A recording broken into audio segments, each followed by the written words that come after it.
क्या आप जानते हैं कि हिंदू ग्रंथों के अनुसार मानव की अस्थियों को गंगा में प्रवाहित क्यों किया जाता है? नमस्कार दोस्तों, मैं आपका स्वागत करता हूं एक नई वीडियो में, जिसमें हम आपको बताएंगे कि मृत्यु के बाद हिंदू धर्म ग्रंथों में मानव की अस्थियों को गंगा जल में प्रवाहित क्यों किया जाता है। मृत्यु एक ऐसा सत्य जिससे कोई भी मानव कभी भी अपना पीछा नहीं छुड़ा सकता। हर एक मानव को एक दिन यह शरीर छोड़ना ही पड़ता है, परंतु सनातन धर्म के अनुसार जब भी किसी मानव की मृत्यु होती है तो उसकी अस्थियों को गंगा में प्रवाहित किया जाता है। हिंदू धर्म में ऐसी मान्यता है कि जब भी किसी मनुष्य की मृत्यु होती है तो उसको मोक्ष की प्राप्ति तभी होती है जब उसकी अस्थियों को गंगा में प्रवाहित किया जाता है। मान्यता है कि गंगा में स्नान मात्र से ही मनुष्य के सभी पापों का अंत हो जाता है। गंगा को भारत की सर्वश्रेष्ठ नदी माना जाता है और इसीलिए गंगा को भारत की राष्ट्रीय नदी भी घोषित किया जा चुका है। परंतु ऐसा क्या हुआ कि मनुष्य की मृत्यु के बाद मोक्ष की प्राप्ति के लिए उसकी अस्थियों को गंगा में विसर्जित करना अनिवार्य हो गया। गंगा जो भारत की विशाल नदियों में से एक है, जिसमें स्नान मात्र से ही मनुष्य के सभी पापों का अंत हो जाता है। भारतवासियों के लिए गंगा एक नदी मात्र नहीं है, वह भगवती महाशक्ति का एक अंश है जो जग कल्याण के लिए धरती पर अवतरित हुई है। गंगा भगवान गणेश के समान ही सभी का मंगल करने वाली है। गंगा को धरती पे लाने की कहानी की शुरुआत होती है भगवान राम की जन्मभूमि अयोध्या से। श्री राम के पूर्वज महाराजा सगर के 60,000 पुत्र थे। यही पुत्र आगे चल के गंगा को धरती पर लाने का कारण बने। तो हुआ यूँ था कि सगर पुत्रों को अपने बल पर बड़ा ही अभिमान था। वो सोचते थे कि वह सबसे ज़्यादा शक्तिशाली है और इसी घमंड के चलते उन्होंने एक बार महर्षि जनहू का बहुत अपमान कर दिया और उन्होंने उनके गले में मरा हुआ सांप भी डाल दिया था और उनकी तपस्या भंग कर दी थी, जिसके कारण ऋषि को क्रोध आ गया और उन्होंने उन्हें श्राप दिया कि उन्हें जिस बल का अभिमान है वह एक ऋषि के आगे ख़त्म हो जाएगा। उस समय उन्होंने बोला था कि अगर गंगा भी धरती पर आती है तो वह गंगा का मार्ग रोककर सगर पुत्रों को मोक्ष की प्राप्ति नहीं होने देंगे। उस समय तो सगर पुत्रों ने ऋषि के श्राप को गंभीर रूप से नहीं लिया और कुछ समय बाद उनके पिता महाराज सगर ने अश्वमेध यज्ञ करवाने का सोचा और अपने 60,000 पुत्रों को अश्व लेकर जाने को बोला। अब समय था महर्षि जनहू के श्राप के सच होने का। देवर्षि नारद के कहने पर देवराज इंद्र ने अश्व को सगर पुत्रों से चुराकर भगवान कपिल के पास धरातल में छुपा दिया।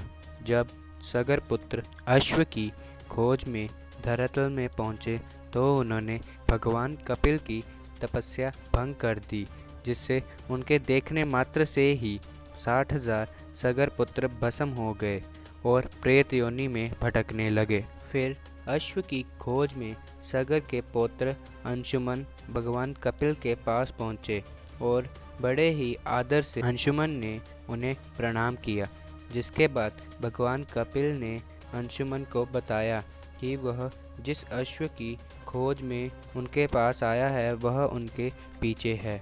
फिर जब अंशुमन ने अपने 60,000 काकाओं के बारे में पूछा तो उन्होंने बताया कि वह अब प्रेत योनि में भटक रहे हैं और उन्होंने बताया कि उन्हें मोक्ष दिलाने के लिए गंगा को धरती पर लाना होगा।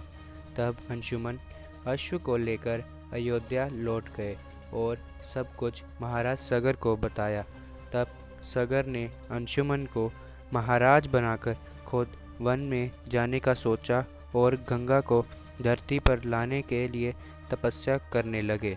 तपस्या करते करते उनकी मृत्यु हो गई। जब अंशुमन को यह पता चला तब अंशुमन ने अपने पुत्र दिलीप को राजा बना दिया और खुद वन में तपस्या करने चले गए। उनकी भी तपस्या करते हुए ही मृत्यु हो गई थी। फिर महाराज दिलीप के पूर्वज उनके स्वप्न में आए और उन्होंने महाराज दिलीप को बताया कि कैसे तपस्या करते हुए उनके पिता की मृत्यु हो गई है और अब यह उनकी जिम्मेदारी है कि वह गंगा को धरती पर लाएं। फिर अगले ही दिन दिलीप अपने पुत्र भगीरथ को राजा बनाकर खुद वन में चले गए और तपस्या करते करते उनकी भी मृत्यु हो जाती है। अपने पिता की मृत्यु के बाद भगीरथ देवराज इंद्र की आज्ञा लेकर वन में जाते हैं और तपस्या करने लगते हैं। तब कई पीढ़ियों की तपस्या से प्रसन्न होकर ब्रह्मा धरती पर आए और उन्होंने भगीरथ से पूछा कि उसे क्या चाहिए। तब भगीरथ ने बताया कि उसे अपने पूर्वजों की आत्मा को मोक्ष दिलवाना है, जिसके लिए उसे गंगा को धरती पर लाना है। तब ब्रह्मा ने बताया कि जब गंगा स्वर्ग से धरती पर आएगी तब गंगा का वेग अर्थात भार धरती सहन नहीं कर पाएगी। जब भगीरथ ने इसका हल पूछा तो उन्होंने बताया कि शिव ही है जो अगर गंगा को अपनी जटाओं में धारण करते हैं तो गंगा धरती पर आ सकती है। तब ब्रह्मा जी के कहने पर भगीरथ ने भगवान शिव की तपस्या की और उन्हें प्रसन्न कर लिया। भगवान शंकर अपनी जटाओं में गंगा को धारण करने के लिए मान गए। तब ब्रह्मा जी के आदेश से गंगा की एक लहर स्वर्ग से सीधे धरती पर भगवान शंकर की जटाओं में आ गिरी। फिर भगवान शिव ने अपनी जटाएं खोली और गंगा को धरती पर छोड़ा। तभी से भगवान शंकर के कहने पर गंगा को भगीरथी नाम से भी जाना जाता है। फिर भगीरथ गंगा को अपने साथ लेकर समुद्र की ओर चल पड़ते हैं और गंगा को कई नदियों के साथ मिलाते हुए समुद्र तक ले जाते हैं। परंतु रास्ते में महर्षि जनु का आश्रम आता है और उनके वचन अनुसार जो उन्होंने 60,000 सगर पुत्रों को शराब देते हुए बोला था, उन्होंने गंगा को एक ही पल में पी लिया। फिर अपनी पीढ़ियों की तपस्या को खराब होते देख भगीरथ महर्षि जनु को प्रसन्न करने में लग गए और कुछ समय बाद उन्होंने महर्षि जनु को प्रसन्न कर लिया। उन्होंने गंगा को मुंह से निकाल दिया। फिर भगीरथ गंगा को लेकर समुद्र में चले जाते हैं जहां उनके पूर्वजों की राख पड़ी हुई होती है। जैसे ही गंगा का जल उस राख को छूता है वैसे ही उनके 60,000 पूर्वजों को प्रेत योनि से मुक्ति मिल जाती है। तभी से गंगा को मोक्षदायिनी नाम से भी जाना जाता है। तो ये थी कहानी गंगा के धरती पर आने की।